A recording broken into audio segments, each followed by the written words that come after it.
നമസ്കാരം. മഹാരോഗങ്ങൾ മാറുവാനും സർവക്ലേശങ്ങൾ അകലുവാനും ആരോഗ്യത്തിനും വേണ്ടിയും നിത്യവും ജപിക്കാവുന്ന അതിശക്തിയേറിയ ഒരു മന്ത്രത്തെ നമുക്കിന്ന് മനസ്സിലാക്കാം.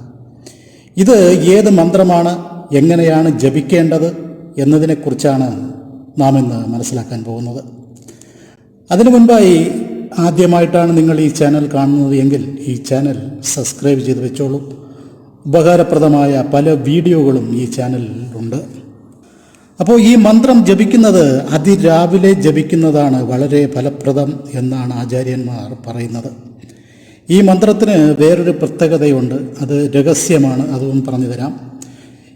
ഈ മന്ത്രം ജപിച്ച് സിദ്ധി വരുത്തിയ ഒരു ഉപാസകൻ ശുദ്ധമായ വെള്ളത്തിലോ പഞ്ചസാരയിലോ നെയ്യിലോ തൻ്റെ വലത് കൈയുടെ മോതിര വിരൽ തൊട്ട് ഈ മന്ത്രം ജപിച്ച് രോഗമുള്ള ഒരാൾക്ക് കൊടുത്താൽ ഒരുവിധപ്പെട്ട എല്ലാ രോഗങ്ങളും അകലും എന്നതാണ്. അപ്പോൾ നമുക്ക് രോഗങ്ങൾ വരാതിരിക്കട്ടെ, അല്ലേ? വന്നാൽ നമുക്ക് രോഗങ്ങൾ വരുന്നതിന് മുൻപ് ഈ മന്ത്രം ഒരു തവണയെങ്കിലും, ദിവസവും ഒരു തവണയെങ്കിലും ജപിച്ചാൽ രോഗങ്ങൾ നമ്മളെ സ്പർശിക്കില്ല എന്നതാണ് സത്യം. ഇപ്പോൾ രോഗം വന്നു, നമ്മൾ മരുന്ന് കഴിക്കുന്നു, വലിയ മാറ്റമൊന്നും കാണുന്നില്ല എങ്കിൽ മരുന്നിൻ്റെ കൂടെ തന്നെ ഈ മന്ത്രവും ദിവസവും വിശ്വാസത്തോടെ ഭക്തിയോടെ ജപിച്ചാൽ എത്രയും പെട്ടെന്ന് തന്നെ രോഗമുക്തി ലഭിക്കും എന്നതാണ്.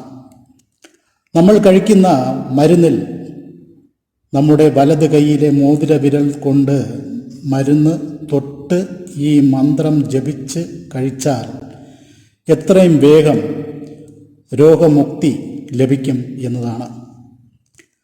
അപ്പോൾ ഈ മന്ത്രം ധന്വന്ത്രി മന്ത്രമാണ്.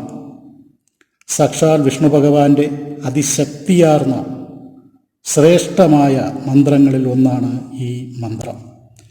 ഈ മന്ത്രം നിഷ്ഠയോടും ഭക്തിയോടും ശുദ്ധിയോടും വിശ്വാസത്തോടും ഒരു വ്യക്തി ജപിക്കുകയാണെങ്കിൽ 21 ദിവസത്തിനുള്ളിൽ ഫലം കണ്ടു തുടങ്ങുന്നതാണ്. ഈ മന്ത്രം ഉപാസനയായി തുടർന്ന് എടുക്കണമെന്നുണ്ടെങ്കിൽ ഗുരു ഉപദേശത്തോട് മാത്രമേ ഈ മന്ത്രം ജപിച്ചു തുടങ്ങാവൂ. ഉപാസനയായി തുടരണം എന്നുണ്ടെങ്കിൽ മാത്രം ദിവസവും 21 ദിവസം തുടർച്ചയായി 108 തവണ ജപിക്കാവുന്നതാണ്. ഇനി ഗുരു ഉപദേശം ഇല്ല എങ്കിൽ സാക്ഷാൽ പരമശിവനെ, മഹാദേവനെ, ഗുരുവിലും ഗുരുവാണ് മഹാദേവൻ, ആ ഗുരുവിനെ നമ്മുടെ ഗുരുവായി സങ്കല്പിച്ച് ഈ മന്ത്രം ജപിച്ചു തുടങ്ങാവുന്നതാണ്. അപ്പോൾ ധന്വന്ത്രി മന്ത്രം ഇതാണ്: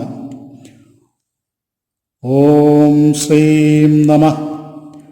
ഓം നമോ ഭഗവതേ വാസുദേവായ ധന്വന്ത്രിമൂർത്തയേ അമൃതകലശഹസ്തായ സർവാമയ വിനാശായ ത്രൈലോക്യനാഥായ മഹാവിഷ്ണവേ നമ.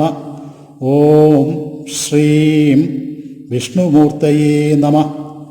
ഒന്നുകൂടെ പറയാം: ഓം ശ്രീം നമ. ഓം നമോ ഭഗവതേ വാസുദേവായ ധന്വന്ത്രിമൂർത്തയേ അമൃതകലശഹസ്തായ സർവാമയ വിനാശായ ത്രൈലോക്യനാഥായ മഹാവിഷ്ണവേ നമ. ഓം ശ്രീം വിഷ്ണുമൂർത്തയേ നമ. ഇതാണ് മന്ത്രം. ഈ മന്ത്രം ജപിക്കുന്നതിന് മുൻപ് ഓം നമോ നാരായണായ, ഓം ധന്വന്ത്രിമൂർത്തയേ നമ, ഓം നമോ ഭഗവതേ വാസുദേവായ, ഈ മന്ത്രങ്ങൾ കഴിയുന്നത്ര ജപിച്ചതിന് ശേഷം, കുറഞ്ഞത് 108 നിങ്ങൾക്ക് കഴിയുന്നതുപോലെ ജപിച്ചതിന് ശേഷം മാത്രമേ മേൽപ്പറഞ്ഞ മന്ത്രം ജപിച്ചു തുടങ്ങാവൂ. ദിവസവും കഴിക്കുന്ന മരുന്നുകൾ കഴിക്കുന്നതിൻ്റെ കൂടെ ഈ മന്ത്രവും ജപിച്ചു വന്നാൽ കൃത്യം 21 ദിവസത്തിനുള്ളിൽ നിങ്ങളുടെ അസുഖങ്ങൾ ഏത് രോഗമായിക്കൊള്ളട്ടെ ഭക്തിപൂർവം ഭഗവാനിൽ വിശ്വാസത്തോടെ ജപിച്ചു വന്നാൽ നിങ്ങളുടെ പ്രാർത്ഥന ഭഗവാൻ കേൾക്കും എന്നതിൽ സംശയമില്ല.